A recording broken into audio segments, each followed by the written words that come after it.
আসছি Bashundhara city shopping কমপ্লেক্সে, যাব হলো ফুড কোর্টে, হালকা একটু শপিং করব, তারপরে একটু ফুড কোর্টে যাব, একটু সেলফি মোডে ভিডিও নিচ্ছি। আমার এই বসুন্ধরা সিটি শপিং কমপ্লেক্সের যে উপরের যে ভিউটা বিভিন্ন রঙের আর কি, এটা দেখতে বেশ ভালো লাগে।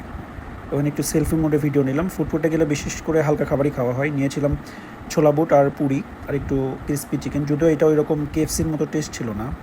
ক্রিস্পি চিকেনটা, টক দই, ছোলা বুট আর একটু টক দিয়েছিল। তো ওইটাই আর কি খেলাম আর কি।